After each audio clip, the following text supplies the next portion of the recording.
Baik, insyaAllah pada sore hari ini kita lanjutkan tadabbur kita surat Al-Hajj ayat 65 sampai ayat 69. A'udzu billahi minasyaitonir rajim. Bismillahirrahmanirrahim. Alam tara anna Allah sakhkhara lakum ma fil ardi wal fulka tajri fil bahri bi amrihi ويمسك السماء أن تقع على الأرض إلا بإذنه إن الله بالناس لرؤوف رحيم وهو الذي أحياكم ثم يميتكم ثم يحييكم إن الإنسان لكفور لكل أمة جعلنا منسكنهم ناسكوه فلا ينازعنك في الأمر وادع إلى ربك إنك لعلى هدى مستقيم وإن جادلوك فقل الله أعلم بما تعملون الله يحكم بينكم يوم القيامة فيما كنتم فيه تختلفون. Sadaqallahul Azim. Ibu salihat yang Allah muliakan, masih dalam rentetan surah Al-Hajj dan mungkin 4 pertemuan terakhir sebelum menghabiskan pembahasan kita tentang surah Al-Hajj ini, wallahu alam apakah agenda ini dilanjutkan di Ramadan ataupun tidak. InsyaAllah kita akan berada pada pembahasan akhir tentang surah Al-Hajj. Ibu salihat yang Allah muliakan, ketika Allah Subhanahu wa taala masih berbicara tentang bagaimana seorang mukmin perlu menyadari apa yang ada di sekitarnya. Bahwasanya, jadi Ibu salihat yang Allah muliakan, ayat-ayat Allah itu ada 2. Ada namanya ayat-ayat qauliyah, perkataan, itu Quran. Yang kedua adanya ayat-ayat kauniyah, penciptaan. Karena itu dikatakan ayat juga. Allah menciptakan bumi, bagaimana cara Allah menciptakan bumi? Ini ayat-ayat Allah juga. Ayat secara bahasa artinya apa? Bukti. Adalah bukti-bukti penciptaan, bukti-bukti qauliyah bahwasanya Allah itu ada. Maka ayat-ayat kita punya 2 kewajiban. Kewajiban memahami ayat-ayat qauliyah, ayat-ayat yang ada dalam Al-Quran ini secara khusus, dan kita juga punya kewajiban untuk mendalami tentang ayat-ayat kauniyah, penciptaan. Ada qaul pakai qaf, waw dan lam. Yang kedua kaun pakai kaf, waw dan nun. Kaun artinya adalah penciptaan, kun fayakun, jadilah. Maka kauniyah artinya adalah penciptaan. Maka dalam hal ini masih dalam rentetan bagaimana Allah Subhanahu wa taala mengajak kita untuk menyadari dan berpikir tentang luar biasanya Allah menciptakan alam ini, luar biasanya Allah memberikan fasilitas kepada manusia. Maka alam tara, dengan mata kita, apakah tidak kalian lihat? Dengan mata kalian sendiri, dengan semua mata kita, alam tara. Ini orang sering kita dalam artian suka melihat sesuatu yang jauh dari kita. Karena itu ada pepatah nyamuk ataupun lalat di seberang itu kelihatan, tapi gajah di depan mata kita nggak kelihatan. Karena itu Allah sengaja, coba sadar, lihat dengan mata kepalamu yang ada sekarang ini. Alam tara anna Allah, bahwasanya Allah sakhkhara lakum, menundukkan bagi kalian. Ma fil ardi, yang pertama, ma apa? Ma di sini artinya adalah apa, ataupun yang fil yang ada di bumi ini. Ibu salihat yang Allah muliakan, pernahkah kita berpikir, bersyukur kepada Allah? Banyak ya, mungkin kita mulai dari mana? Dari sini ya. Bahwasanya Allah Subhanahu wa taala, salah satu nikmat yang juga besar dari Allah adalah kenikmatan rumah dan perabot. Ibu yang Allah muliakan, ketika kita hidup, Allah Subhanahu wa taala mengatakan wallahu ja'ala lakum min buyutikum sakana. Allah menjadikan bagi kalian rumah-rumah kalian sakan. Sakan itu tempat nyaman. Rumah dalam bahasa Arab itu punya banyak bahasa. Karena itu tergantung perspektif kita dalam menanggapi rumah, maka bahasa yang digunakan adalah seperti itu. Dalam bahasa Arab, rumah itu ada 4 bahasa. Pertama, bait. Ini yang sering digunakan. Bahasa Arab rumah apa? Bait. Bait itu apa artinya? Tempat tidur. Orang kalau hanya menjadikan rumah dia itu tempat tidur, semua kepentingan dia setelah dia tidur langsung pergi, maka rumah dia itu bahasa Arab adalah bait. Hanya cuma untuk istirahat saja, bait. Maka sehari-hari dia kerja di luar, maka kemudian rumah dia hanya sebagai tempat istirahat. Kan itu dikatakan dengan bait. Bait itu pada malam hari. Kan itu adraktumul mabit. Kan itu sering dikatakan pergi mana? Pergi mabit. Mabit itu apa? Tempat bermalam. Maka bait secara bahasa itu artinya adalah tempat tidur. Al-baitutah. Maka bait itu artinya adalah malam. Maka tempat bermalam. Maka ada orang-orang yang menjadikan rumahnya sekedar tempat tidur. Ini yang pertama. Yang kedua, rumah itu bahasanya adalah manzil. Manzil itu apa? Tempat singgah. Orang yang punya banyak kegiatan di luar, kemudian sesekali pulang ke rumah hanya untuk sekedar singgah. Sehari, 2 hari, 4 hari, 5 hari dia kemudian ada agenda di luar. Maka kalau orang hanya menjadikan rumah tempat singgah, maka dia tidak menjadikan itu sebuah prioritas. Ada yang ketiga, rumah juga diartikan dengan bahasa dar. Itu darul jaza. Kalau dunia ini darul jaza, rumah ataupun tempatnya. Dunia ini adalah darul amal ya. Akhirat darul jaza, tempat pembalasan di dunia ini adalah tempat beramal. Kenapa dikatakan dar? Dar ini dari bahasa Arab, yaitu dairah, berputar-putar. Orang dia di rumah, tapi dia tidak merasa dia berada di sana. Dia hanya sekedar kerja, nyuci piring, sebagainya, ngasuh anak. Tapi kemudian pikiran dia bukan di sana, hanya tempat dia bekerja sehari-hari. Dan makna rumah yang paling mulia adalah menjadikan rumah itu sebagai sakan. Sakan itu artinya apa? Ibu yang Allah muliakan, sakan ini banyak digunakan huruf sin, kaf dan nun ini banyak digunakan dalam bahasa Arab. Sakan itu secara bahasa artinya tempat nyaman. Bagaimana rumah dia itu dijadikan memang tempat yang nyaman, tempat kembali seutuhnya. Karena itu kalau pisau dalam bahasa Arab apa? Sikin. Kenapa dikatakan sikin? Karena binatang yang liar, menggelepar, ketika dipotong dengan pisau dia jadi tenang. Artinya sikin itu adalah alat untuk menenangkan binatang yang liar. Kita baca Quran, ada harokat, ada dhammah, ada fathah, ada kasrah, ada sukun. Sukun itu apa? Tidak bergerak, maka mati. Maka di sana tempat berhenti. Ibu yang Allah muliakan, kalau kita dalami lebih dalam tentang penggunaan harokat dalam bahasa Arab ini luar biasa ya. Jadi penggunaan harokat, titik, semua itu bukan dari Rasulullah, itu para ulama yang menyusun. Ada yang nyadar nggak? Dhammah itu lambangnya seperti ini. Dhammah itu secara bahasa artinya bersatu, karena itu lambangnya seperti ini, kokoh, hangat. Nggak ada yang nyadar. Hanya saja diartikan dalam bahasa Indonesia adalah garis di depan. Dhammah itu dari kata-kata dhamma yadhummu, bersatu, bergabung, karena itu lambang dia itu seperti kepalan tinju. Harokat artinya apa? Pergerakan. Kita bergerak, ketika kita bersatu kita dhammah kuat, seperti tinju. Fathah artinya apa? Di atas, sering diartikan dengan baris di atas. Pada dasarnya fathah bukan baris di atas. Fathah itu adalah kemenangan, karena itu lambangnya seperti bendera. Di atas, fathah kemenangan. Terkala dhammah bersatu kita menang. Tapi kemudian baris di bawah apa? Kasrah. Kasrah itu pecah. Kasrah yaksuru itu yang pecah. Kasar itu zujjat, aku pecahkan kaca ini. Itu kasrah di bawah, jangan di bawah. Kalau kita berpecah belah, maka kita di bawah. Maka luar biasa. Hanya dari kita belajar mana harokat ini luar biasa. Nah, maka ibu salihat yang Allah muliakan, ketika Allah Subhanahu wa taala menggunakan kata-kata bait, sakan, dar dan sebagainya, itu hanya tempat kerja. Maka bagaimana kita menjadikan rumah kita, wallahu ja'ala lakum min buyutikum sakana. Bagaimana rumah kita ini menjadi tempat yang nyaman. Ini tugas kita. Karena itu istri salehah dikatakan di sana ada litaskunu ilaiha. Ada sesuatu yang dicari pulang. Beda ya, kalau masih bujangan, kita nggak peduli mau pulang malam, mau pulang pagi, terserah. Nggak ada yang kita cari. Tapi kalau laki-laki sudah menikah, ada sesuatu yang dia kejar, harus pulang. Litaskunu ilaiha, merasa nyaman dia di sana. Maka bagaimana rumah kita menjadi kenyamanan? Dan karunia Allah, sakhkhara lakum, Allah tundukkan. Itu yang Allah muliakan. Kebutuhan kita untuk rumah, Allah permudah untuk dicari. Apa? Kita butuh kayu. Kayu sangat mudah ditemukan. Bayangkan kalau kayu ini dalam lautan, gimana kita mau tinggal? Apa yang akan kita bentuk? Kita butuh batu. Batu tidak perlu kita kerok, dia langsung Allah munculkan ke permukaan.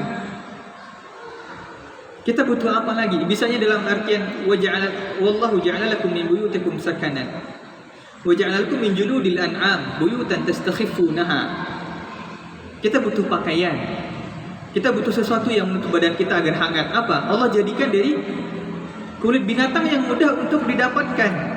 Domba kan mudah didapatkan. bukan binatang liar yang kabur, bukan seperti kijang, bukan seperti harimau, citah yang kita harus berburu. Tidak. Kita perlu berpikir dengan mudahnya Allah menciptakan semua ini, didekatkan kepada kita. Sakhkhara lakum ma fil ardh. Allah tundukkan bagi kalian semua yang apa di bumi ini. Dua yang Allah muliakan. Kalau seandainya bumi ini tidak Allah tundukkan, kita nggak bisa berjalan. Bayangkan jika ini gempa setiap waktu. Bayangkan jika seandainya puting beliung setiap waktu. Sakhkhara lakum. Karena itu doa kita naik kendaraan apa? Subhanalladzi, bukan bismillahirrahmanirrahim ya. Bismillahirrahmanirrahim ini doa naik kapal. Bismillahirrahmanirrahim wa mursaha inna rabbi laghafurur rahim, itu doa naik kapal. Majri artinya tempat berlayar, mursa itu artinya tempat berlabuh. Karena itu doa yang sebenarnya yang lebih baik untuk naik kendaraan itu segala jenis kendaraan, baca doa yang dalam surat Az-Zukhruf. Subhanalladzi sakhkhara lana hadza wa ma kunna lahu muqrinin wa inna ila rabbina lamunqalibun. Itu yang paling pendek. Subhanalladzi ada di surah Az-Zukhruf ayat. Ini doa naik kendaraan mencakup seluruh jenis kendaraan.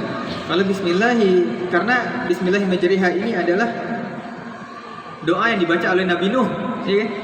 Doa yang akan dibaca oleh Nabi Nuh tatkala kapal ini akan berlabuh. Maka doa itu ada dalam surat Az-Zukhruf ayat 13 dan 14. Wa taqulu subhanalladzi sakhkhara lana hadza wa ma kunna lahu muqrinin wa inna ila rabbina lamunqalibun. Maha suci Allah yang menundukkan ini. Bayangkan ibu Allah muliakan. Kita butuh apa yang dekat? Untuk membangun kita butuh besi. Besi bukan sesuatu yang susah untuk dicari.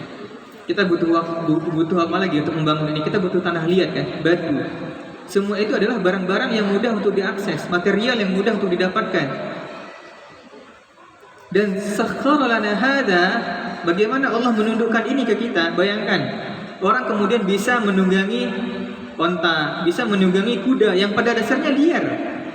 Kita bisa menunggangi besi, apa itu? Mobil, kendaraan yang lainnya. Kita bisa menunggangi pesawat. Karena itu sakhkhara lana, yang ditundukkan kepada kita. Jika seandainya semua barang-barang ini tidak bisa diatur, tidak bisa dikontrol, tidak bisa dikelola, gimana caranya? Dan malah sekarang ibu salihah Allah muliakan, manusia bisa mengontrol api. Itu semua karena karunia Allah. Allah mengajarkan kita untuk menundukkan hal itu semua. Karena itu alam tara, tidakkah kalian lihat Allah tundukkan semua ini?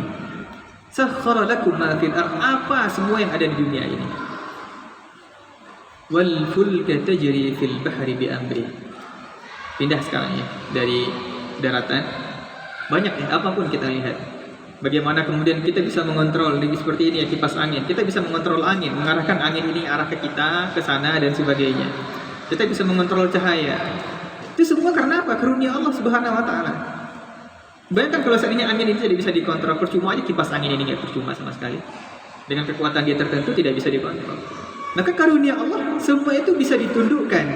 Semua itu bisa dikelola, semua itu bisa dikontrol di bawah tangan manusia. Allah memberikan alam tara, tidakkah kamu lihat? Karena itu mata yang Allah berikan, gunakan dengan baik. Itu daratan. Wal fulka, fulka ini apa? Bahtera, perahu, kapal. Tajri fil bahri bi amri. Luar biasa yang besar Allah muliakan. Dengan besarnya gelombang, dengan besarnya ombak, tetap saja kapal, skoci dan sebagainya tetap bisa berlayar dengan izin Allah. Bayangkan kalau seandainya setiap waktu ada angin kencang dan kemudian ombak selalu tinggi. Betapa susahnya kita ya. Kalau sekarang alhamdulillah ada pesawat ya. Kalau dahulu, gimana kita akan pergi haji? Gimana orang-orang akan pergi dari satu daerah ke daerah yang lain? Malah hanya sekedar untuk menyeberangi sungai yang tidak ada jembatan. Bagaimana caranya kita kalau seandainya tidak Allah izinkan?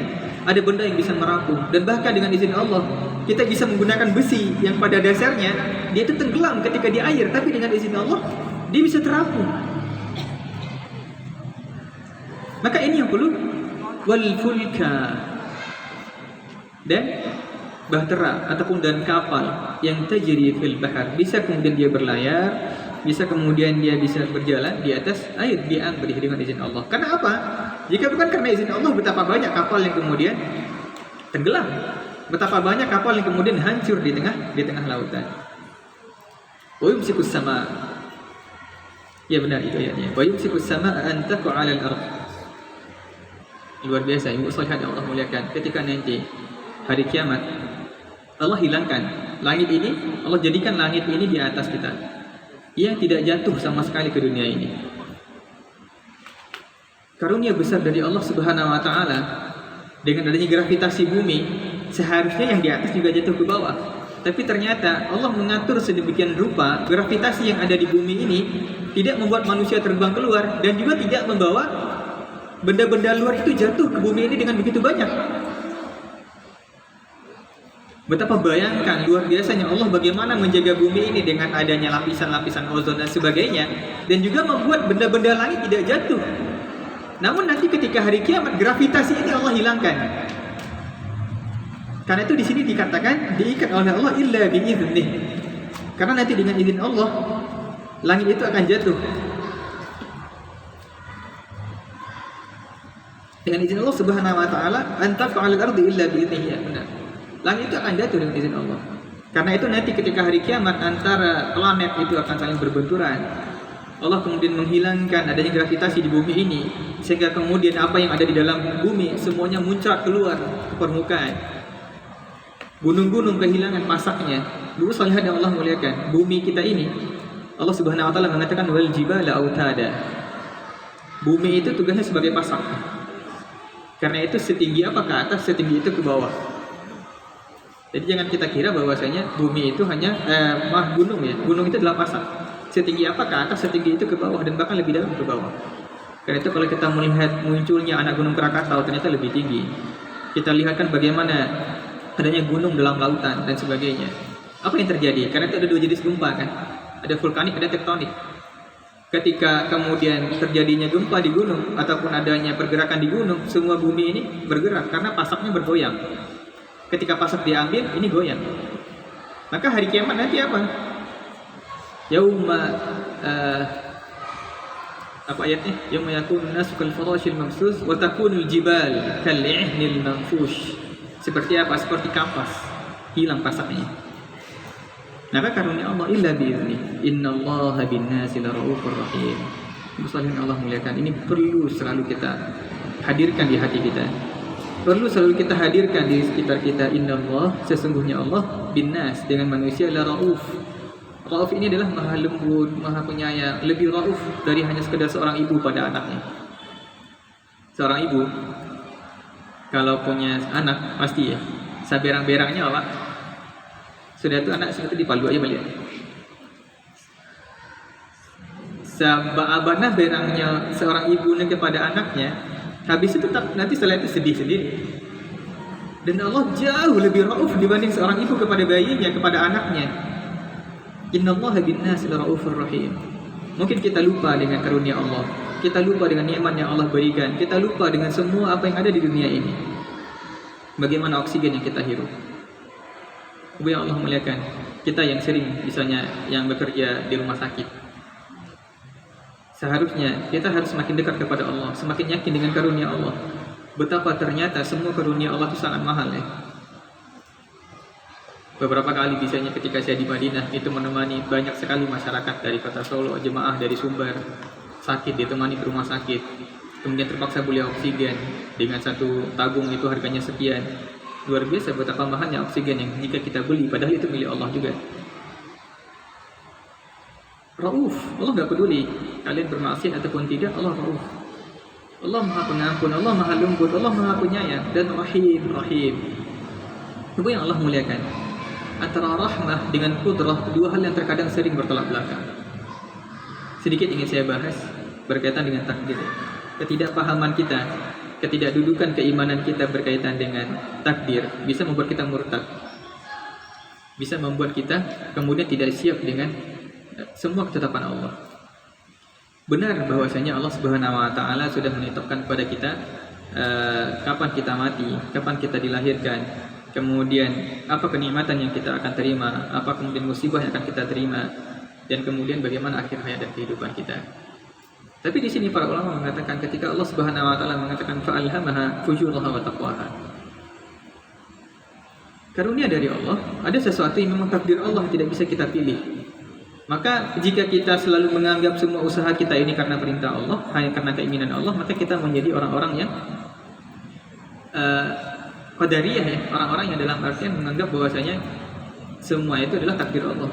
Dan sebaliknya juga Jabariyah kita menganggap bahwasanya Allah tidak punya kontribusi sama sekali, juga salah.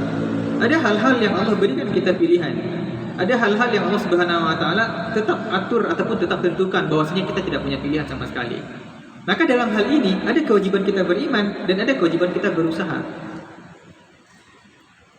Muslihat yang Allah muliakan, ketika Allah mentakdirkan sesuatu itu dikatakan dengan kudrah, kekuatan Allah, kemampuan Allah, keinginan Allah.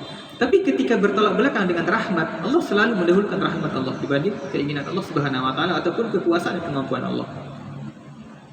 Karena itu ada dalam pembahasan takdir, ada satu kondisi atau dua kondisi yang tidak bisa kita pilih. Yang ini lahir di keluarga kaya, itu bukan pilihan dia. Yang ini lahir dari keluarga muslim, bukan pilihan dia. Ini lahir dalam keluarga cerdas, ini dari keluarga bodoh dan sebagainya, itu takdir Allah. Tapi surga dan neraka tidak ditentukan oleh ini. Kesuksesan dan keberhasilan juga bukan ditentukan oleh ini. Allah berikan jalan. Fa'alhamha fujuraha wa taqwaha, pilih dua jalan ini, yang fujur, kemaksiatan atau ketakwaan. Walaupun lahir di keluarga muslim, tapi dia tidak mau memilih jalan ketakwaan, dia bisa mati dalam keadaan kafir. Bentuk adilnya Allah, siapa yang menempuh jalan ini, dia yang berhasil. Karena itu betapa banyak orang kafir, orang yang tidak beriman, mereka sukses. Karena apa? Mereka menempuh jalan yang Allah tetapkan. Siapa yang menempuh jalan ini, dia akan sukses dan akan sampai. Apakah ketika seseorang lahir dalam keadaan kafir, kemudian kita mengira Allah tidak adil, kenapa Allah hadirkan dalam keadaan kafir? Bukan, Allah sangat adil, Allah berikan jalan. Jika dia mau beriman, bisa saja dia lebih baik dibanding orang beriman ini.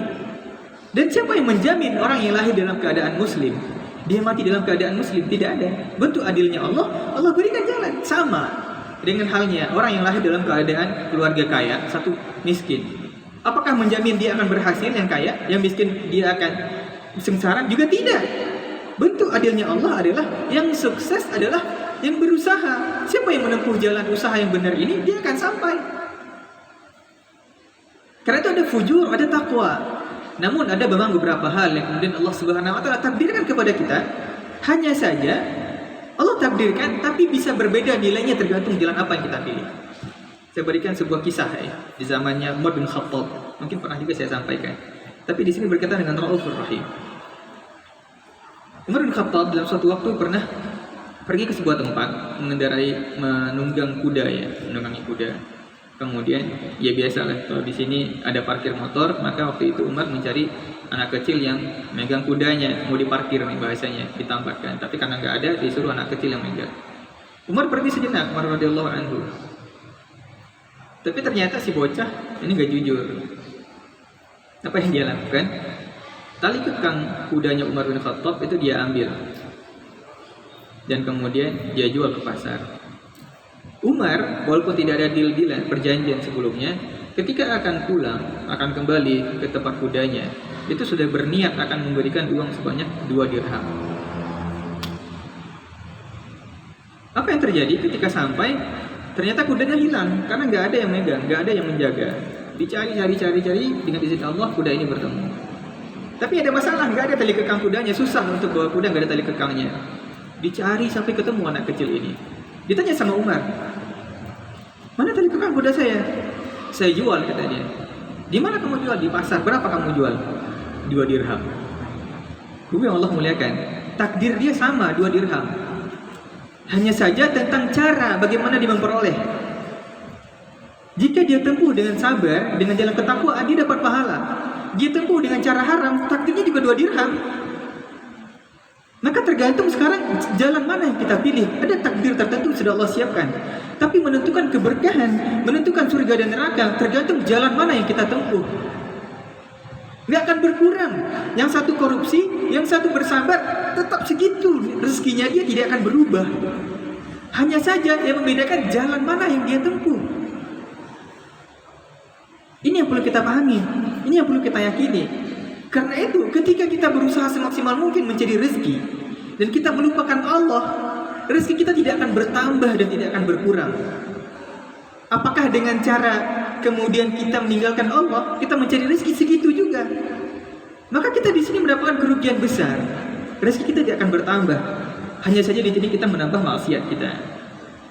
Maka Raufur Rahim, maka takdir, Ibu Salihah yang Allah muliakan, ketika belum terjadi, maka melihat beberapa redaksi hadis dan ayat ataupun ada beberapa kondisi yang kemungkinan bisa takdir ini dirubah. Karena itu ulama mengatakan takdir bisa dirubah dengan doa. Itu ada sebuah hadis mengatakan as-sadaqatu tasbiqul musibah. Sedekah itu mendahului musibah. Maksudnya apa? Ibu Salihah yang Allah muliakan, jika kita ingin pergi safar, perjalanan jauh, biasakan sebuah kebiasaan baik kita bersedekah.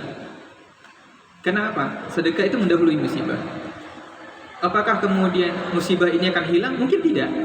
Allah takdirkan kita kecelakaan, mungkin kecelakaan. Tapi hanya saja mungkin yang satu, kecelakaan yang Allah takdirkan, kita ditabrak oleh truk. Tapi kemudian ketika kita bersedekah, kita mungkin hanya kecelakaan, jatuh, ban kita bocor, mungkin yang ini meletus dan sebagainya, sehingga tidak membahayakan nyawa kita. Allah mengganti dari satu takdir ke takdir yang lain. Juga pernah terjadi di zamannya Nabi Musa alaihissalam. Nabi Musa ini digelari dengan Nabi Kalimullah, yang bisa langsung berbicara dengan Allah, walaupun tapi dengan tetap adanya hijab, tidak bisa melihat Allah, tapi bisa berbicara langsung dengan Allah. Datang seorang wanita, mohon maaf, mandul, datang pada Nabi Musa, ya Nabi Allah, ud'uni li rabbak, mintakan kepada Tuhan, doakan kepada Allah agar aku dikaruniai ayyarzuqani waladan, agar aku dikarunia seorang anak. Nabi Musa berdoa kepada Allah. Maka apa kata Allah? Inni katabtu laha akima. Aku sudah takdirkan kepada dia itu mandul. Sampaikan sama Nabi Musa, perempuan ini pergi. Kemudian tahun depan datang lagi dengan hal yang sama, minta pada Nabi Musa, ud'uni li rabbak, doakan kepadaku, pada Tuhanmu agar Allah ayyarzuqani waladan, agar Allah merezekikan kepadaku seorang anak. Sama jawaban Allah, katabtu laha akima. Tahun ketiga datang lagi wanita ini, tapi ternyata dengan membawa seorang bayi. Nabi Musa kaget, ini anak siapa? Ini anak saya. Bagaimana mungkin? Kemudian Nabi Musa bertanya pada Allah, ya Allah, alasta katabta laha akima, bukankah engkau telah mentakdirkan kepada dia menjadi wanita yang mandul? Apa kata Allah? Sabaqat rahmati qudrati. Kasih sayangku, rahmatku mendahului kudrahku, takdirku.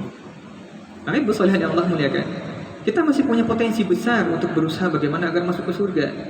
Kita masih punya usaha besar ketika kita berdoa kepada Allah. Ada takdir-takdir yang tidak baik mungkin ditetapkan kepada kita, masih mungkin untuk dirubah. Yaitu Raufur Rahim. Kata Rahim ini, bentuk kasih sayangnya Allah ini sangat luar biasa.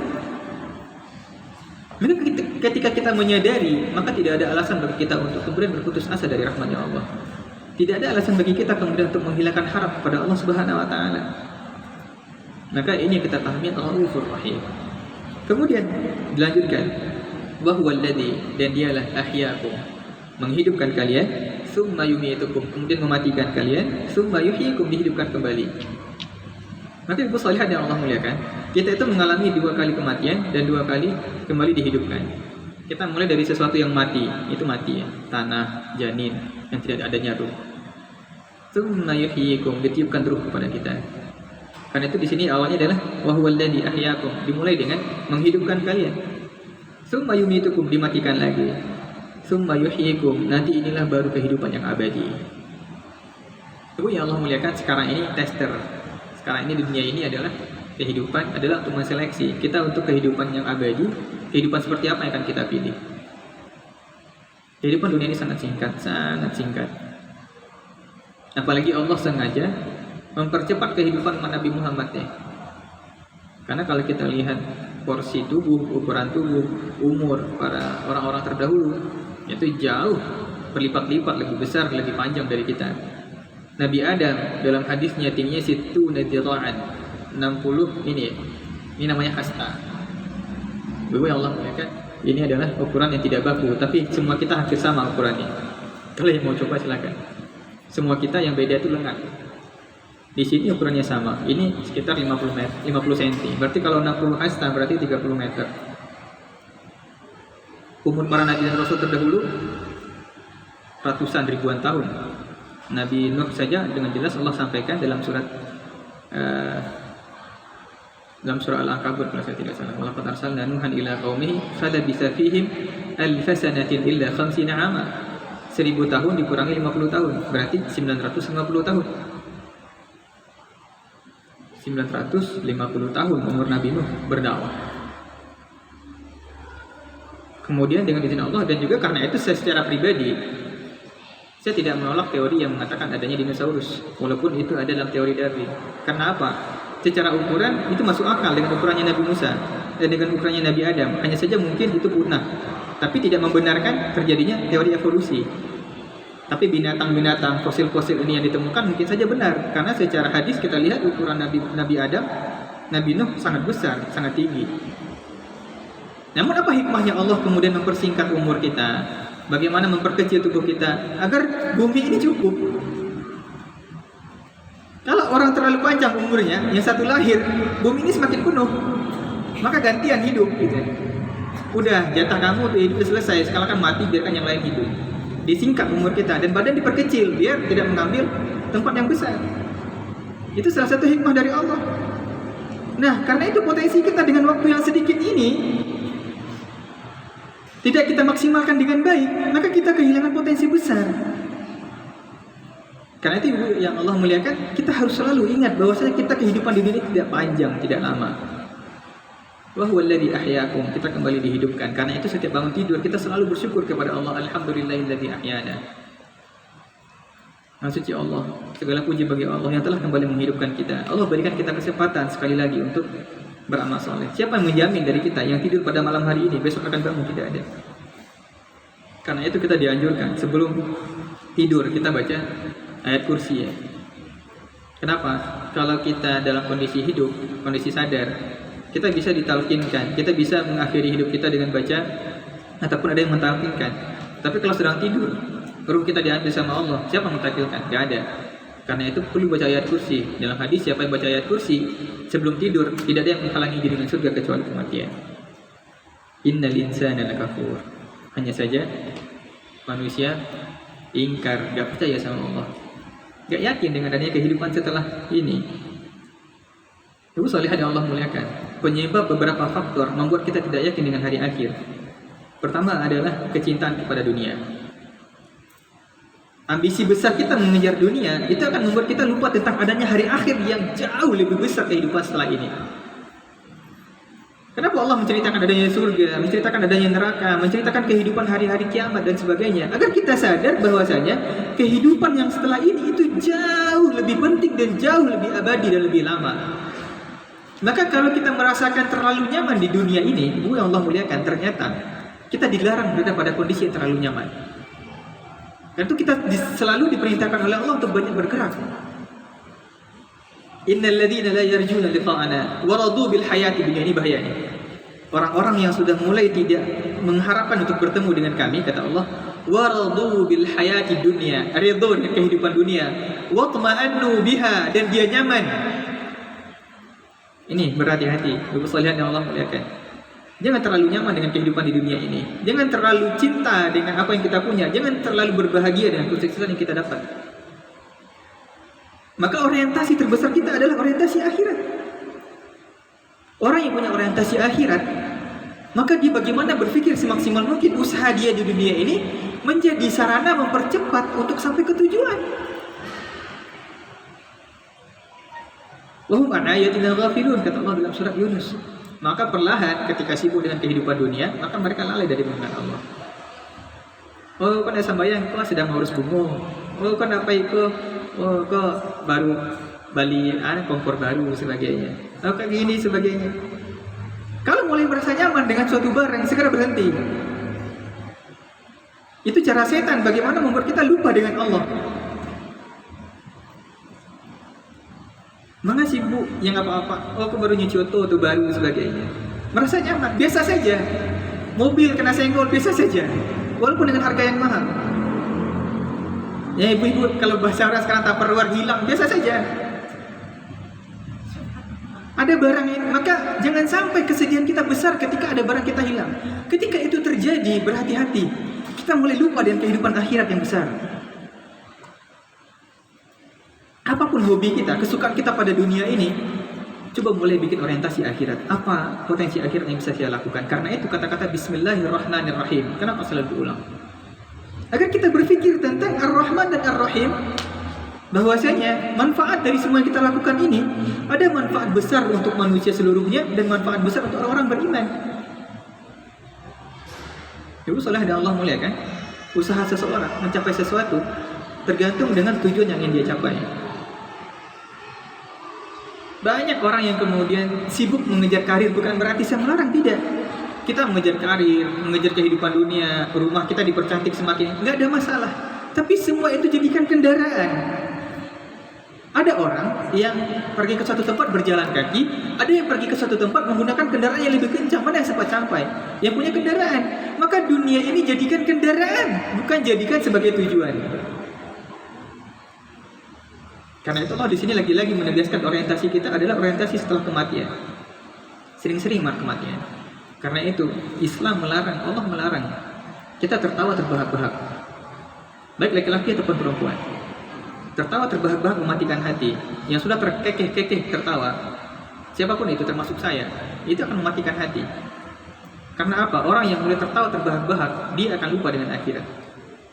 Terlalu bahagia dengan dunia. Apakah kemudian kita hidup di dunia ini penuh dengan masa suram? Tidak.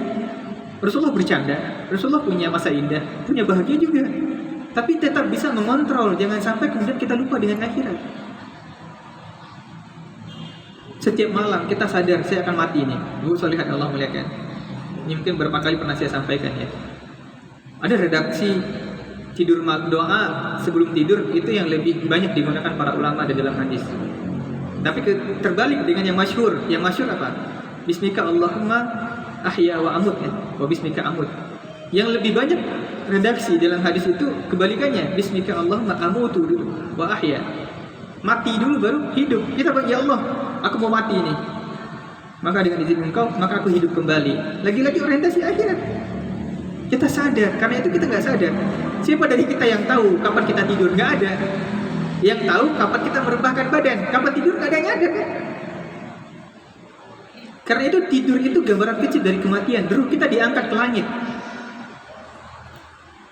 Karena itu dalam pembahasan, ketika membahas tentang ruh, tidak tertutup kemungkinan dari kita memiliki mimpi yang sama. Karena ruh itu naik ke langit. Orang yang mati, ruh dia akan naik ke langit. Dan nanti ruh, bisa saja antara satu ruh dengan ruh yang lain, itu saling bertemu dan bercerita. Karena nanti ketika turun ke dunia, kembali ke tubuh kita, ke jasad kita, cerita itu kembali ke kepala kita dan mungkin sama tak kala kita bercerita. Kamu mimpi apa semalam? Bisa saja sama. Maka ruh itu gambaran kecil dari kematian. Maka kemudian Allah Subhanahu wa taala melanjutkan, likulli ummah, untuk semua umat, ja'alna, kami jadikan, mansakan ini manasik ya, cara beribadah, nusuk. Inna salati wa nusuki hum nasiku, mereka pasti akan kokoh untuk melaksanakan ibadah itu. Maka ibu Allah muliakan, ini indikasi siapapun orang yang di dunia ini Allah berikan adanya fitrah tentang ketuhanan. Hanya saja ada yang dibimbing bertemu dengan Islam, bertemu dengan para nabi, dibimbing bagaimana mengarahkan fitrah ketuhanan mereka ini. Yang tidak, maka kemudian tetap memberikan syahwat ketuhanan mereka ini kepada benda-benda ataupun sesuatu yang dianggap luar biasa. Itu fitrah manusia mencari Tuhan.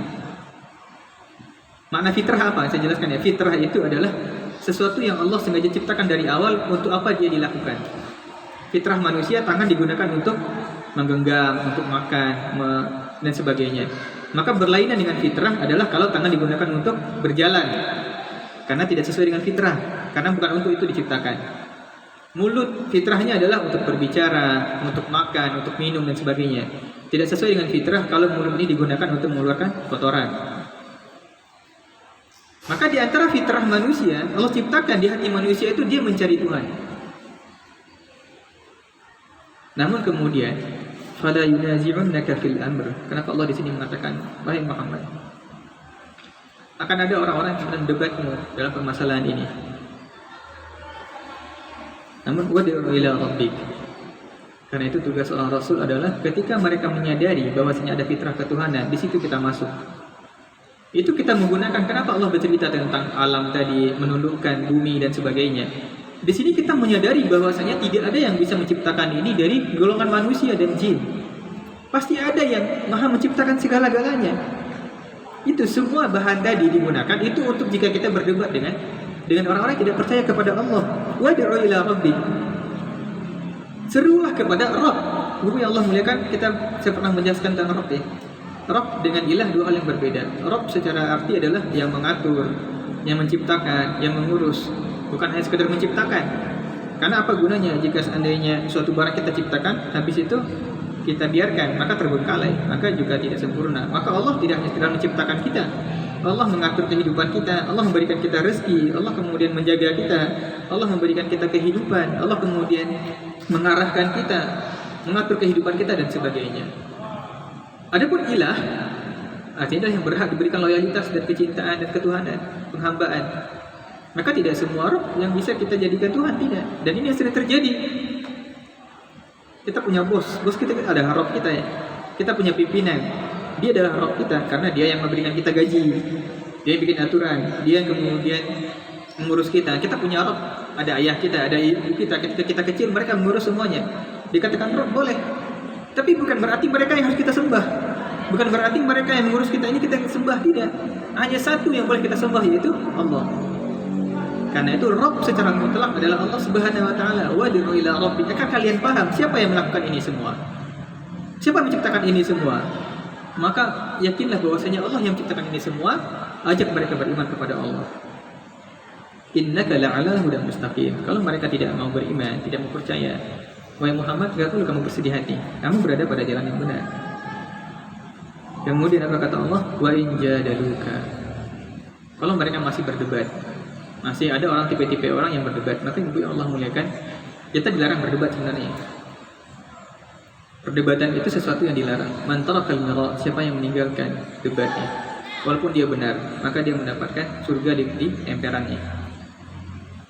Ibu Allah muliakan, ada sesuatu yang diskusi yang kemudian memang ada keinginan, niat baik untuk mencari kebenaran. Ada sesuatu yang hanya sekedar kemungkinan untuk melihatkan siapa yang benar, siapa yang salah, dan tidak ada keinginan untuk bersepakat mengikuti jalan mana yang benar. Maka jenis pertama jenis pertama itu dilarang, jenis kedua jenis pertama dibolehkan, jenis kedua dilarang. Yang diperbolehkan adalah jika seandainya kita diskusi, kita debat, tapi kemudian perdebatan ini dalam bentuk musyawarah yang kemudian kita mencari satu solusi bersama. Jadi persilakan. Tapi kalau hanya sekedar debat kusir, debat yang kemudian melihatkan dia salah, saya paling benar, dan kemudian tidak menghasilkan apapun, maka ini sesuatu yang diperintahkan oleh Allah untuk ditinggalkan. Karena itu wahai Muhammad, wa in jadaluka, kalau mereka sibuk mendebatmu, faqulillahu a'lamu bima ta'malun, dah ngalah aja Muhammad. Katakanlah Allah a'lam, lebih tahu bima ta'malun, dengan apa yang kalian lakukan. Kalau kalian melakukan hal itu dengan penuh keimanan, maka kalian akan tahu sendiri bahwasanya Allah tidak akan bermain-main, saya tidak berbohong.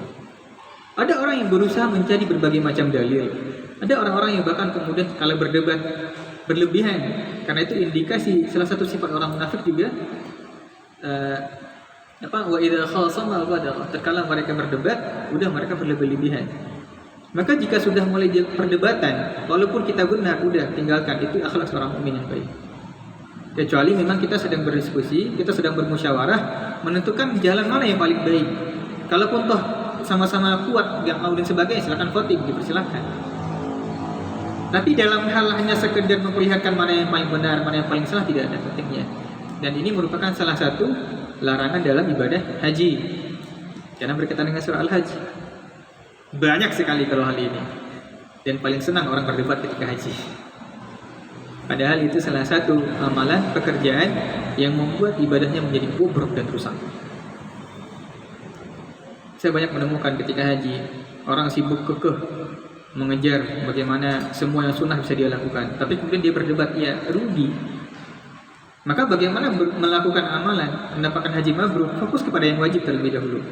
Yang sunnah, jika memang tidak mungkin, ya sudah jangan berdebat, diam saja. Dengan tidaknya kita berdebat, tanpa berdebat, itu jauh lebih baik dibanding kemudian kita kekeh dengan yang sunnah.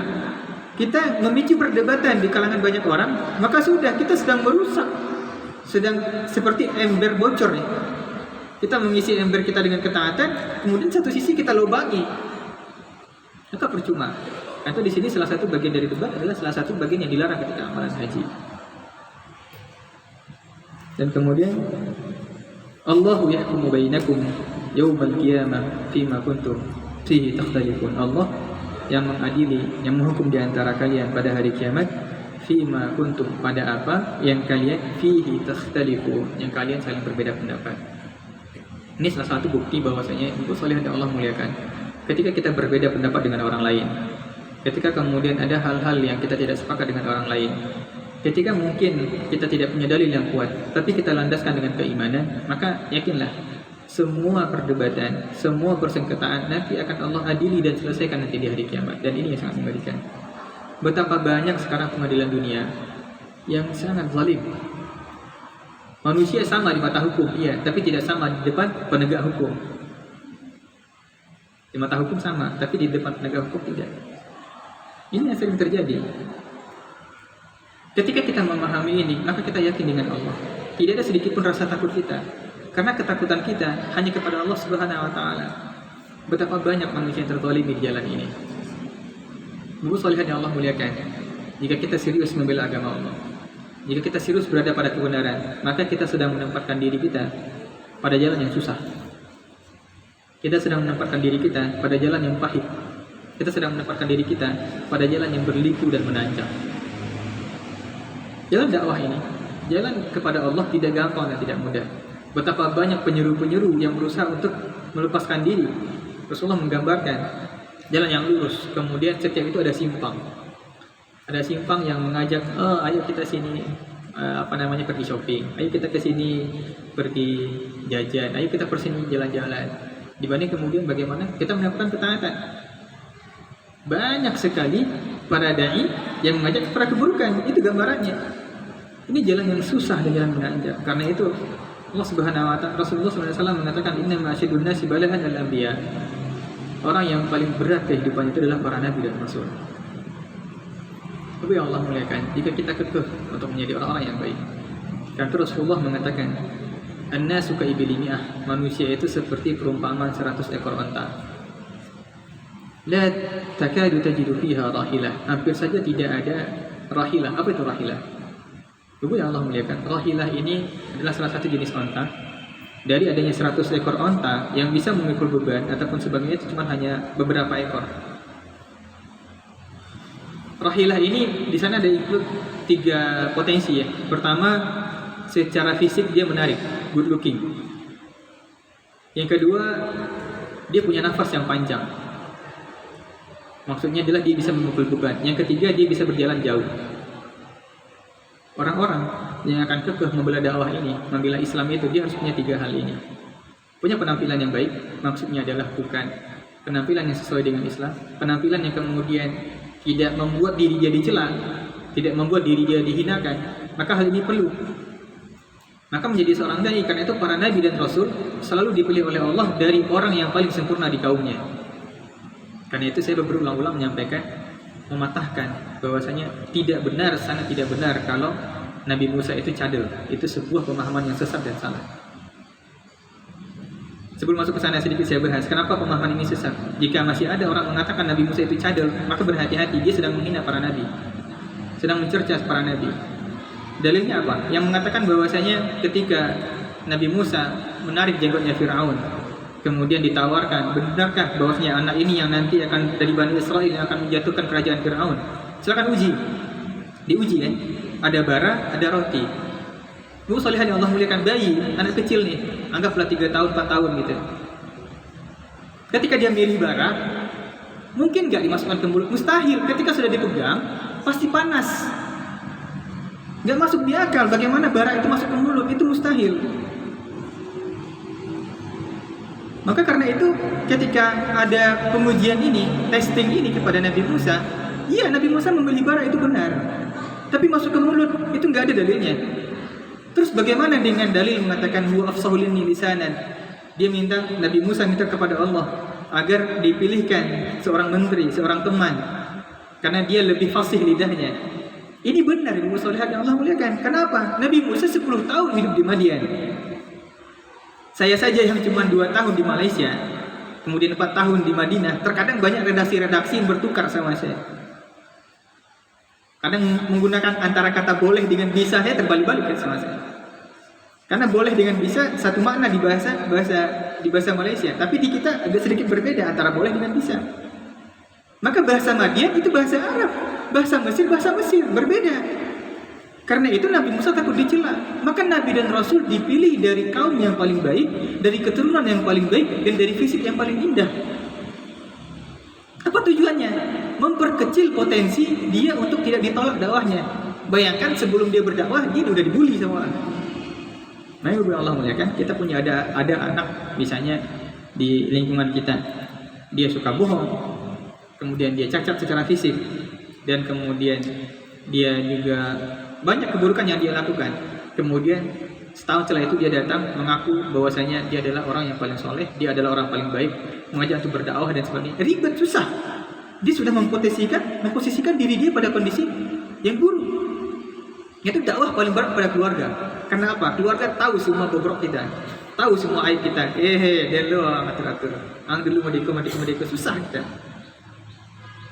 Maka para nabi dan rasul adalah dari kalangan paling baik. Maka makna afsahu lisanan, lebih lidahnya Harun itu lebih fasih. Karena memang Harun tidak pernah keluar dari Mesir. Bukan berarti Nabi Musa itu cadel. Nah, ini kita luruskan. Berhati-hati ketika kita mengatakan Nabi Musa cadel, berarti kita mencela Nabi, seolah-olah seperti itu. Maka ini adalah sebuah pemahaman yang tidak tepat berkaitan dengan Nabi Musa. Maka seorang dai itu juga harus bisa berpenampilan yang kemudian orang yang soleh harus bagaimana bisa memberikan penampilan setidaknya orang memberikan perhatian untuk minta bantuan. Ada orang-orang yang memposisikan diri dia ketika orang melihat dia, nggak mungkin orang minta tolong. Misalnya orang yang mabuk sebagainya datang ke dia, baru minta tolong kapan? Apa itu tidak sadar? Tapi orang yang mungkin dengan pakaian dia yang rapi, kemudian pembawaan yang luar biasa, maka orang berani minta tolong. Maka pada dai itu harus good looking. Maksudnya adalah menjadi pusat perhatian untuk diminta pertolongan, untuk diminta saran. Orang yang kalau lihat wajahnya sudah muak, sudah muntah dan sebagainya, bagaimana orang akan datang? Dan orang seperti ini tidak banyak. Karena itu keibiliniah, perbandingan 1 dengan 100. Itu yang pertama. Yang kedua apa? Dia mampu memikul beban. Itu yang Allah melihatkan. Tidak banyak orang yang siap untuk menanggung permasalahan orang lain. Tidak banyak orang yang siap ketika ada yang sakit, kemudian ada yang dia datang, dia bantu. Ada yang kemudian dia butuh bantuan dan sebagainya. Tidak banyak orang yang siap memikul permasalahan umat ini. Apalagi dengan kondisi sekarang, orang saat ini tidak peduli dengan urusannya. Baru kemudian dia bernafas panjang. Bahwasanya dia bisa berjalan jauh.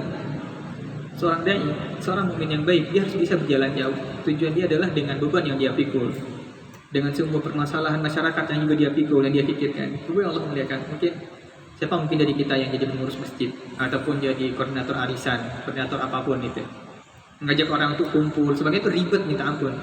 Apalagi nggak digaji, apalagi nggak dibayar. Suruh orang untuk goro sebagainya itu susah minta ampun. Suruh orang untuk mengatur keuangan, itu nggak ada yang mau. Ntar ketika ada masalah kita dicerca, sering terjadi.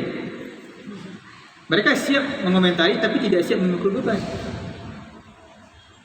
Karena itu wa in jadaluka faqulillahu a'lamu bima ta'malun. Allah tahu ya dengan apa yang kalian lakukan. Maka ya Allah muliakan, di sini kita perlu belajar. Di sini kita perlu paham bahwasanya ketika ada perdebatan kita dengan manusia, ketika kemudian ada orang yang tidak siap berkontribusi pada Islam dan dakwah ini. Dan juga sebelum pertanyaan, jika ada pertanyaan, ada sebuah hal yang kurang tepat. Perlu kita memahami, kita sering takjub ya dengan orang-orang yang ketika mereka bekerja, bentuk ketakjuban kita, bentuk apresiasi kita berbanding lurus dengan berapa privilege keuntungan yang dia dapatkan ataupun gaji. Oh hebat anak si fulan bisa kerja di bank. Oh hebat anak itu bisa kerja di perminyakan di Dubai. Berapa gaji? 100 juta sebulan. Berapa gaji? Risiko. Oh 70 juta sebulan, hebat ya. Kita salut ya. Tapi kenapa kita tidak salut dengan para orang-orang yang memikul dakwah ini, memikul Islam ini, yang berjuang mengajak kepada orang-orang berdakwah kepada Allah, yang gajinya adalah surga. Orientasi kita, jika salah orientasi, kita menjadikan role model si fulan ini. Karena itu kata Allah, siratal ladzina an'amta 'alaihim ghairil maghdubi 'alaihim. Kamu jangan salah lihat mana yang Allah berikan nikmat. Orang yang Allah berikan nikmat adalah orang-orang yang siap memberikan waktu dan energi dia untuk berjuang dengan Islam ini, berjuang memikirkan umat ini. Karena apa? Mereka Allah berikan nikmat karena berikan surga. Orang yang di dunia ini hanya diberikan harta, Terkadang mereka lupa. Itu banyak orang bego mau di situ ya naknya karena gajinya gadang dan sebagainya. Kita salah untuk meminta jalan yang benar. Dan seringnya kita berpikir ketika kita bekerja, kita punya uang, kemudian kita berkontribusi dengan harta, kemudian kita merasa cukup. Tidak, ilmunya Allah muliakan. Kontribusi itu harus dua. Harta iya, fisik iya. Orang yang hanya berkontribusi dengan harta, ini sifat orang munafik. Innamas sabil 'alal ladzina, apa ayat dalam surat At-Taubah, innamas sabilu 'alal ladzina yasta'dinunaka wa hum aghnia. Orang-orang yang, mohon maaf bahasanya sini adalah yang banyak bacot, yang banyak ini, yang mereka adalah orang-orang munafik. Mereka minta izin kepadamu karena mereka kaya. Kontribusi kita dengan harta itu tidak cukup. Harus ikut dengan kontribusi jiwa. Oh, ambo tolong, mereka butuh biaya sudah tuh kita nggak turun, itu percuma, omong kosong. Karena itu apakah Utsman bin Affan dengan banyaknya zakat ataupun banyaknya uang yang dia berikan untuk dakwah, apakah kemudian dia berhenti untuk berperang? Tidak, kedua-duanya menjadi kewajiban. Maka di sini kita harus pikir besar bahwasanya orientasi besar kita Allah yahkumu bainakum fima kuntum fihi takhtalifun. Nanti di akhirat Allah yang akan mengadili kita. Nanti di akhirat Allah yang akan menyelesaikan permasalahan kita ketika ada orang-orang yang betul-betul serius membela Islam dan dakwah ini. Wallahu lebih silakan jika ada diskusi dan pertanyaan. Dalam hal apapun dipersilakan insyaallah. Mau masalah fikih, masalah yang lain, jika bisa saya jawab dan bisa saya bantu jawab, bisa kita jawab. Akan tunggu Allah melihat jika ada yang bertanya.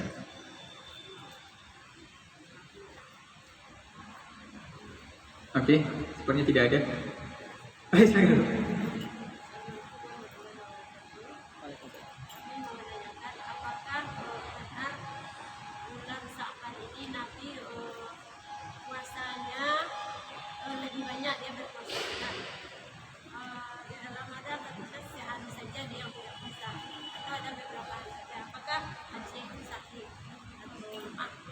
Baik, apakah Rasulullah memang lebih banyak berpuasa dalam bulan Sya'ban? Itu benar.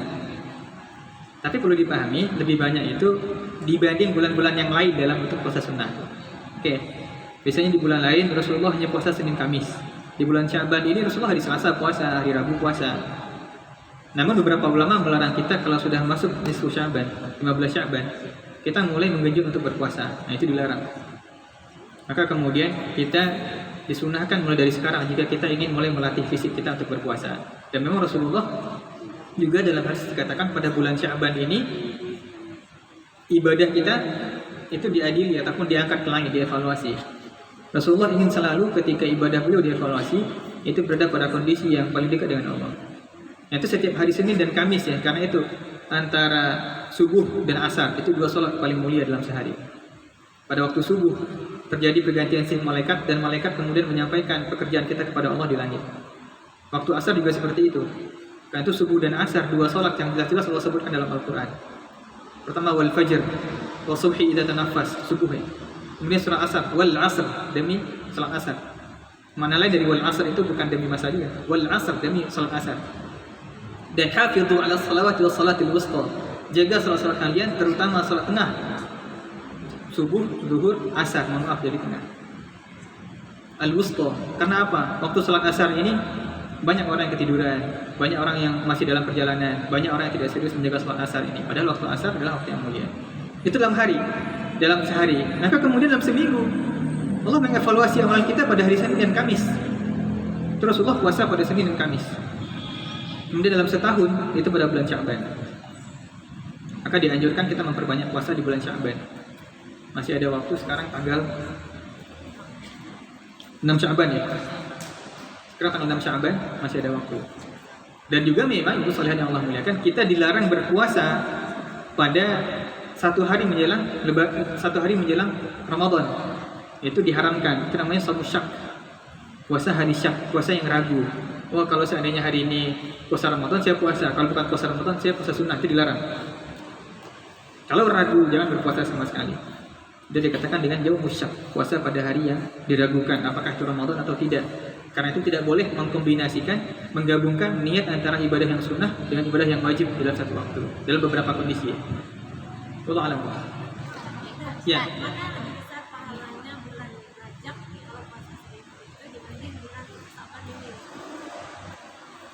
Mana besar pahala itu urusan Allah, tapi dalam artian bulan Rajab ini adalah bulan haram. Iya, di bulan haram ada 4 ya. Bulan salihah dan Allah muliakan, bulan-bulan dalam hari, bulan itu resmi dari Allah. Bukan hasil temuan para pakar, bukan hasil temuan para ilmuwan, tidak. Ketika Allah menciptakan Nabi Adam, itu langsung Allah tentukan hari itu 7 hari, bulan itu 12. Inna 'iddata syuhuri 'indallahi 12 syahran minha arba'atun hurum. Sudah Allah jelaskan. Allah sungguhnya jumlah bulan-bulan itu ada 12. Dari mana asal-asal nama bulan ini? Itu dari Allah resmi. Hari-hari juga resmi dari Allah. Senin, Selasa, Rabu, Kamis, Jumat, Sabtu, Ahad. Itu semua bahasa Arab ya. 1 apa? Ahad. 2 apa? Al-Itsnain. 3 apa? As-Sulasa ataupun Salasah. 3. 4 apa? Arbi'ah, dari kata-kata arba'ah. Kita dari 4 ini kita berjamaah jadi Jum'ah. Ketika kita berjamaah, sabat, kokoh kita. Semua nama hari itu mengandung makna yang luar biasa. Bulan pun seperti itu. Maka ada 4 bulan haram.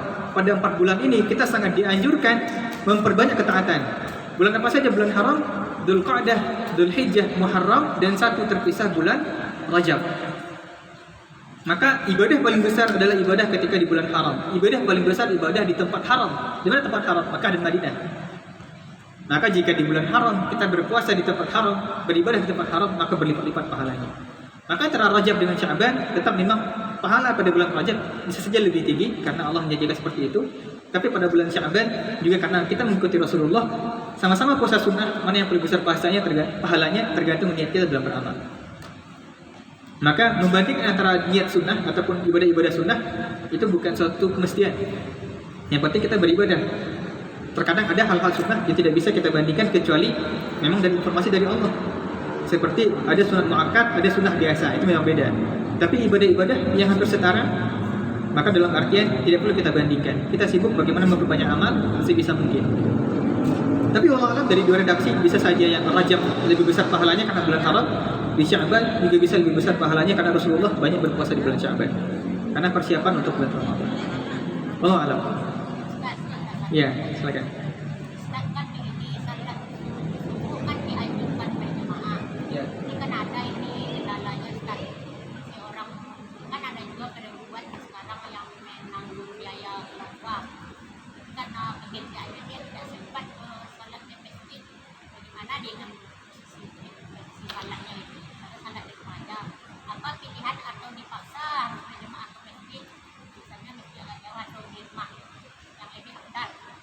Kalau perempuan lebih afdal di rumah.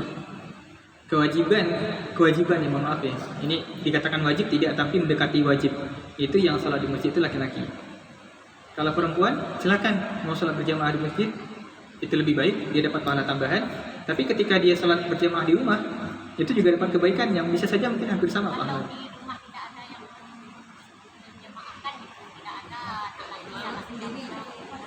Ya tidak ada masalah. Dalam artian ketika memang ada kewajiban kita berkaitan dengan masalah banyak, dipersilakan. Intinya jangan sampai meninggalkan sholat. Tapi kalau laki-laki memang diutamakan, dianjurkan mencari tempat, maka mereka bisa sholat sejenak, tidak mengambil waktu yang lama sebenarnya. Maka jika seandainya memang harus segera pulang, harus segera keluar, silakan persiapkan. Selesai dari masjid langsung berangkat. Karena itu kita persiapkan diri dari sebelum subuh, semua sudah selesai, kita sholat langsung berangkat bisa saja sebenarnya. Maka ini berkaitan dengan teknis sebenarnya. Tapi jika seandainya memang tidak mampu sama sekali karena kita berkaitan dengan hal itu, insya Allah itu urusan Allah ya. Allah tahu dengan hati kita. Hanya saja jangan sampai meninggalkan Allah. Allahu a'lam. Silakan Bu.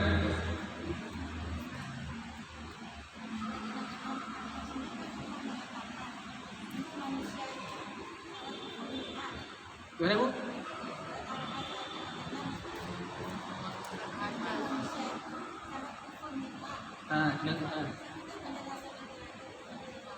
Innal insana lakafur, soal Al-Hajj tadi. Banyak sekali Bu. Banyak sekali bentuk sifat manusia itu lakafur di sini ya. Bukan la-nya lagi-lagi, la-nya tidak panjang tapi pendek. Kalau la sungguh ingkar. Banyak sekali ya. Pertama, kita nggak sadar bahwasanya Allah menciptakan, dalam artian Allah Maha Pengampun. Kemudian ketika itu banyak orang yang bermaksiat kemudian dia berputus asa, nggak dia akui. Kemudian ketika kemudian dia bermaksiat, dia lupa bahwasanya Allah Maha pembalas dendam, lupa dia ingkari hal itu terkadang dalam beberapa kondisi. Maka kafir di sini ada dua makna juga. Kafir itu menutup diri untuk mengakui kebenaran. Satu lagi kafir itu memang mengingkari dengan keyakinan. Maka dalam banyak hal ada kesyukuran, karena itu mengajak menasihati orang ketika berbahagia itu susah. Dia sedang dapat ini, kemudian kita bilang, kamu dapat ini, kamu ada kewajiban berzakat, Allah dan sebagainya. Mereka sedang sukses, Bu, ibu melakukan ini dengan harta riba nih, ini salah nih. Allah, orang semua nggak ada ini pakai harta riba. Oh, Bu, ini dan sebagainya, apalagi ya pakai hijab. Enggak, Allah maha pengampun dan sebagainya. Maka ini sebuah bentuk pengingkaran. La kafur dalam segala hal. Mereka nggak sadari yang mereka pakai ini dari Allah. Mereka, ini hasil kerja saya. Mereka sukses. Mereka didik anaknya. Bu, perlu mengajarkan anak kita Quran. Dan nggak apa-apa, Quran itu gampang nanti. Sekarang bagaimana anak saya sukses bisa kuliah di tempat yang tinggi. Ini bentuk kekufuran. Dan tidak mengakui, bentuk kekufuran tidak mengakui nikmat Allah sangat banyak sekali jika kita beberkan. La kafur. Maka kafir di sini adalah mengingkari kenikmatan dari Allah. Bukan kafir dalam artian kafir secara makna keluar dari Islam. Banyak sekali tanpa kita sadari dan tanpa kita, bahkan mungkin kita melakukan dengan kesadaran juga ya. Banyak sekali. Apapun itu. Misalnya kita selamat nih, hampir kena tabrak sama mobil.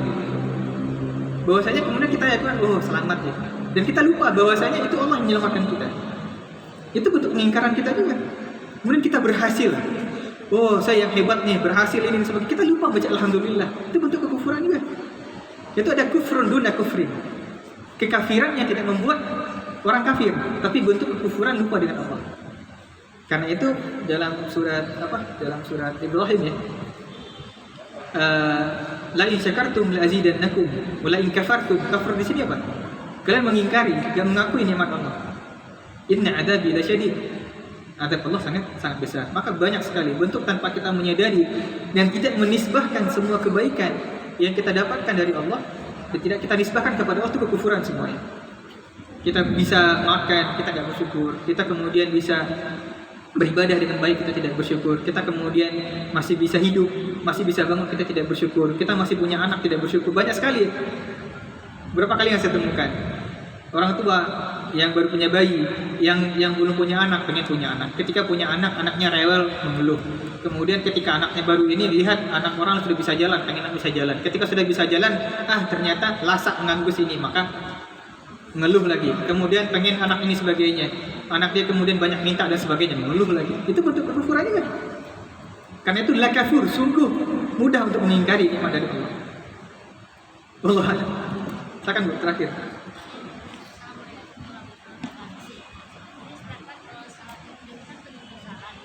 Gimana Bu, saat witir? Ya.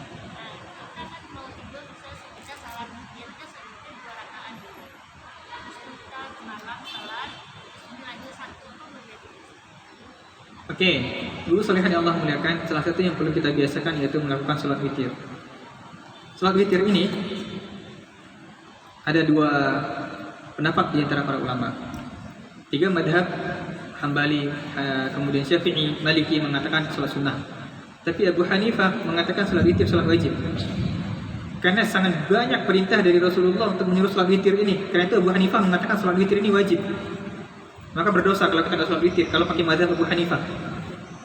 Maka kita perlu mulai membiasakan sholat witir sehari-hari.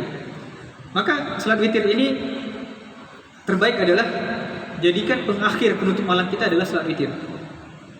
Maka karena itu dianjurkan dilakukan terakhir sekali menjelang subuh. Jika kita masih pengen sholat dan sebagainya. Namun jika tidak mampu, diperbolehkan didahulukan. Silakan habis isa menjelang tidur. Dan witir jumlahnya ganjil. 1, 3, 1 boleh. Karena itu kalau saya pribadi lebih sering malah. Misalnya kalau tidak sholat tarawih ya, kemudian saya nggak witir. Habis itu qiyam dengan panjang. Kemudian baru witir 1 rakaat saja, biar orang juga tidak mengeluh. Banyak seperti itu. Maka kita juga tidak membiasakan sholat witir 1 rakaat. Perlu juga dibiasakan, biar kita merasa ringan. Ketika kita merasa ringan, mudah kita istiqomah. Ya, tunggu bentar dulu. Nanti saya jawab. Jadi, boleh sebelum tidur ya. Kemudian ketika kita bangun, sholat lagi, pengen menutup lagi nggak perlu. Witir cukup sekali dalam semalam. Maka jika sudah sholat witir sebelum tidur, maka ketika menjelang subuh nggak perlu lagi witir. Sudah cukup. Nah, nggak ada witir langsung 3 atau 1. Bisa 2 rakaat, tapi dalam artian niatnya 3. Bisa dipotong 2 dengan 1 itu dipotong, tapi niatnya witir diperbolehkan. Kayak sholat tarawih ya, kita potong-potong kan, niatnya di awal. Sebenarnya juga Allah muliakan kalau dia sholat tarawih 8 rakaat di awal cukup, gak perlu lagi niat setiap akan takbir, tidak. Itu bisa langsung aja berdiri langsung takbir boleh karena niatnya di awal, cuma dipotong-potong. Nah, bentuk karunia Allah yang luar biasa, kita boleh melakukan witir ketika sudah azan. Kalau memang kita sholat qiyam dalam artian sholat tahajud sudah 2 rakaat pas ketika itu azan, maka kemudian belum witir, silahkan disempurnakan witir kita walaupun sudah azan. Saking pentingnya witir tadi, diperbolehkan. Dan dalam banyak ibadah, jika kita sudah melakukan separuh ibadah, silahkan dilanjutkan walaupun sudah masuk waktu yang lain. Contoh, kita ketiduran, kemudian waktu asar 5 menit lagi kita sholat zuhur. Silakan sholat zuhur 1 rakaat, selesai 1 rakaat, minimal harus 1 rakaat. Kalau sudah 1 rakaat, kemudian tiba-tiba azan, lanjutkan. Kita dapat pahala melaksanakan sholat zuhur tepat pada waktunya. Tapi kalau baru setengah, belum selesai 1 rakaat, kita masuk jatuhnya mengqadha sholat asar. Cukup 1 rakaat yang kita dapatkan pada waktunya, itu cukup kita lanjutkan walaupun kemudian masuk waktu selanjutnya. Semua jenis sholat. Sholat maghrib kah? Ya paling sholat zuhur ke asar ya, karena sholat subuh nggak mungkin sebelum zuhur. Sholat isya juga, kita ketiduran maghrib, kemudian sebentar lagi subuh. Usahakan minimal 1 rakaat sebelum subuh kita dapat, walaupun 3 rakaat lagi kita sempurnakan ketika sudah azan. Itu secara fikih, 1 rakaat itu terhitung membuat rakaat seterusnya dianggap masuk ke waktu sholat sebelumnya. Boleh Bu, tapi memang ketika azan langsung sholat. Baru setelah itu baru nanti sholat fajar, sholat rawatib sebelum subuh. Boleh, nggak apa-apa juga. Membiasakan sholat sunat sebelum tidur juga bagus. Namun 2 hal yang berbeda. Bedanya Abu Bakar dengan Umar apa? Abu Bakar itu selalu melakukan sholat witir sebelum tidur. Bentuk kehati-hatian Abu Bakar, dan ternyata Abu Bakar lebih baik dibanding Umar. Walaupun secara pahala lebih besar pahalanya Umar, tapi bentuk usaha kehati-hatiannya Abu Bakar, ternyata Abu Bakar jauh lebih mulia daripada Umar. Umar itu sholat witir itu setelah tidur, sebelum subuh. Tapi Abu Bakar tidak, selalu sebelum tidur sholat witir. Walaupun karena bentuk kehati-hatian dia, jangan sampai terlepas sholat witir ini, saking besarnya pahala witirnya. Tidak disengaja Ustaz, misalnya kurang sehat, udah lambat bangun jam 4 misalnya. Gak ada masalah Bu, karunia Allah kita mengasurasikan amalan kita. Kalau kita terbiasa, kita sakit, kita dalam perjalanan, kita dapat pahala dengan ibadah maksimal yang kita lakukan. Ibu sekarang tiba-tiba sakit, kita terbiasa sholat di masjid, nggak bisa ke masjid, kita dapat pahala sholat ke masjid walaupun kita tidur di rumah. Itu asuransi dari Allah. Wallah lebih sabab, kita cukupkan insyaAllah untuk sore hari ini. Mari kita tutup bersama-sama dengan doa. A'udzubillahi minasyaitonirrajim. Bismillahirrahmanirrahim. Alhamdulillah Rabbil Alamin. Hamdan syakirin, hamdan na'imin, hamdan yuwafi ni'amahu wa yukafi'u mazidah. اللهم اغفر لنا ذنوبنا ولوالدينا وارحمهم كما ربونا صغارا ولجميع المسلمين والمسلمات والمؤمنين والمؤمنات انك سميع قريب مجيب دعوات يا قاضي الحاجات. اللهم يا مقلب القلوب ثبت قلوبنا على دينك. اللهم يا مصرف القلوب صرف قلوبنا على طاعتك. اللهم اجعل جمعنا هذا جمعا مرحوما وتفرقنا من بعده تفرقا معصوما. اللهم انا نسالك خير ما سالك منه نبيك محمد ونعوذ بك من شر ما استعاذ منه نبيك محمد. ربنا اجعلنا مقيم الصلاه ومن ذريتنا ربنا وتقبل دعاء. ربنا تقبل منا صيامنا وصلاتنا وقعودنا وسجودنا وتضرعنا يا رب العالمين. اللهم سلمنا إلى رمضان وسلم لنا رمضان. اللهم اجعل جمعنا هذا جمعا مرحوما وتفرقنا من بعده تفرقا معصوما. اللهم أصلح لنا ديننا الذي هو عصمة أمرنا وأصلح لنا دنيانا التي فيها معاشنا وأصلح لنا آخرتنا التي إليها معادنا واجعل الحياة زيادة لنا في كل خير واجعل الموت راحة لنا من كل شر ربنا آتنا في الدنيا حسنة وفي الآخرة حسنة وقنا عذاب النار سبحان ربك رب العزة عما يصفون وسلام على المرسلين والحمد لله رب العالمين. Tutup dengan baca doa kutul majlis. Subhanakallahumma wa bihamdika asyhadu an la ilaha illa anta astaghfiruka wa atubu ilaik. Ya surah al-'asr wal 'asri innal insana lafi khusr illa alladhina amanu wa 'amilus salihati wa tawasaw bil haqqi wa tawasaw bis sabr. Aqulu qawli hadha wa astaghfirullah li wa lakum fastaghfiruhu innahu huwal ghafurur rahim. Assalamualaikum warahmatullahi wabarakatuh.